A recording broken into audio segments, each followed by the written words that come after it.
Hello friends, मैं अभिषेक कुमार समृद्धि IAS के online platform पे आप सभी का स्वागत करता हूं, अभिनंदन करता हूं।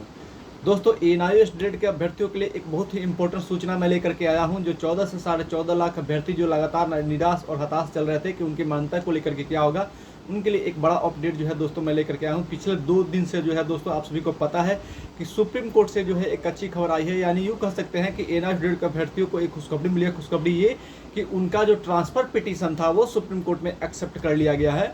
और उसको लेकर के जो दोस्तों एक बड़ी खबर थी जो 2 दिन से जो है काफ़ी ज़्यादा ट्रेंड हो रही थी, इसको लेकर के एक कहा जा सकता है कि एक अच्छी खबर जो है एनआईओएस ग्रेड के अभ्यर्थियों के लिए, उसको लेकर हम बात करेंगे। साथ ही जितने भी जो है जो केसेस दायर हैं हर हाई कोर्ट में, उसको लेकर के बात करेंगे, उसको लेकर क्या अपडेट है। क्योंकि बहुत सारे स्टूडेंट जो है वो कल से हम देख रहे हैं कि मैसेज कर रहे हैं कि सर अब इसके बाद क्या होगा, कौन सा स्टेप लिया जाएगा, एडवोकेट कौन से होंगे, किस जज के बेंच में जो है अगली बार सुना होगा। इन सारी पॉइंट पर हम जो है दोस्तों बात करने वाले हैं। तो सबसे पहले अगर आप इस चैनल पर नया विजिट कर रहे हैं तो इस चैनल को सब्सक्राइब कीजिए, लाइक कीजिए, कमेंट कीजिए और ज़्यादा से ज़्यादा शेयर कीजिए कि जब भी कोई नया अपडेट एनआईओएस ग्रेड मान्यता को लेकर के आए तो शीघ्रता से आपको बताएं। दोस्तों, सबसे पहले मैं बताऊं कि आप सभी को जो है जरूरी क्या है।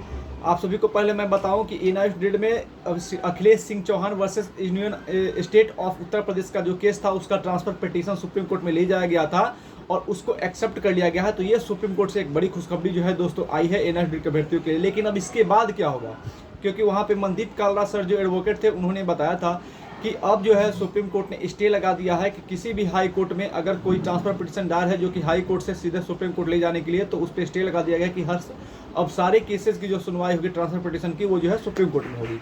तो अब इसके बाद क्या रोल जो है वो एडवोकेट का हो जाता है, स्टूडेंट्स का क्या रोल है, स्टूडेंट्स को क्या करने से बचना चाहिए, इन सारे पॉइंट पर हम बात करेंगे। तथा कब तक एनआईओएस ग्रेड के अभ्यर्थी जो है उनको मान्यता मिलेगी और कब तक शिक्षक भर्ती के लिए वो एलिजिबल हो जाएंगे, इन सभी पॉइंट पर जो है दोस्तों मैं बात करने वाला हूँ। तो दोस्तों, आप सभी को बताऊं कि जो मनदीप कालरा सर उन्होंने बताया, उनसे बातचीत हुई और उन्होंने बताया कि अब जल्द जो है अगली सुनवाई जो है वो जुलाई में होने की पूरी संभावनाएं हैं और अब सारे केसेस को जो है सुप्रीम कोर्ट में सुना जाएगा। आप सभी को पता होगा कि एक केस, जैसा कि पिछले बार 15 मार्च को जो केस की सुनवाई हुई थी सुप्रीम कोर्ट में, वहाँ से जजेज ने, हिमा कोहली ने कहा था कि आप हाई कोर्ट के रास्ते जाइए, तो वो उसको लेकर के एक केस जो है वो हाई कोर्ट में किया गया था। उस हाई कोर्ट की सुनवाई अभी नहीं हुई है केस की सिंगल बेंच में। उस केस को जो है जब सुनवाई होगी तो उसके बारे में हम बात करेंगे, लेकिन उसकी अभी कोई डेट अपडेट उसको लेकर के नहीं है। आज इसके बारे में पूछ रहे थे तो उसको लेकर अभी भी कोई अपडेट नहीं है।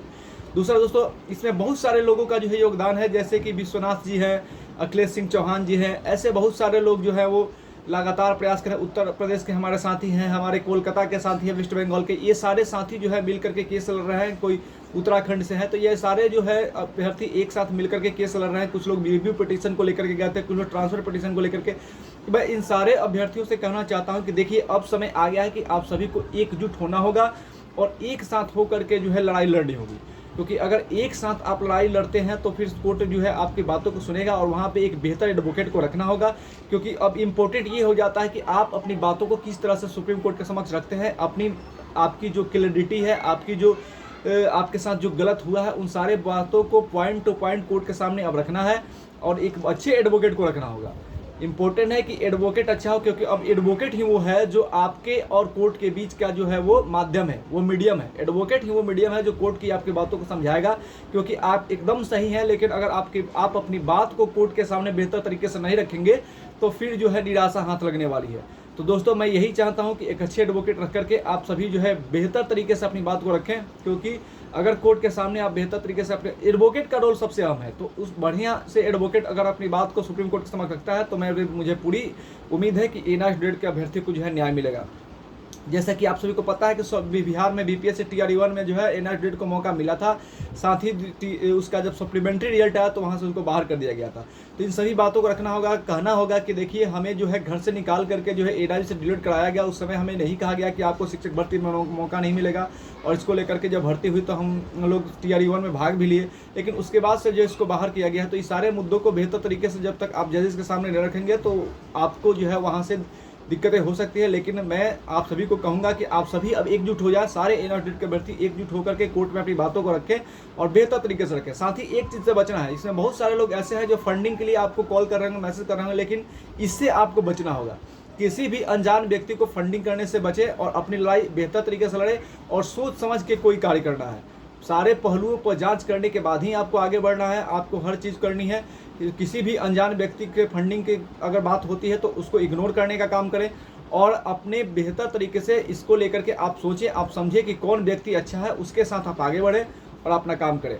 मैं चाहता हूं कि जल्द से जल्द हमारी पूरी टीम जो है आप लोगों के साथ है, लगी हुई है कि जल्द से जल्द जो है एनआरडीडू के अभ्यर्थियों को मान्यता मिले और आने वाला जो बीपीएससी टीआरई 4 है या कि देश भर में अन्य कहीं जगह पे कोई भर्ती निकलती है तो वहाँ पे आपको मौका मिले, फॉर्म भरने के लिए एलिजिबल हो और वहाँ पे शिक्षक भर्ती में भी आपको मौका मिले। हम लोग लगातार कोर्ट में और सरकार के स्तर पर अपना प्रयास लगाते रहेंगे, करते रहेंगे कि जल्द से जल्द जो है आपको मौका मिले। धन्यवाद।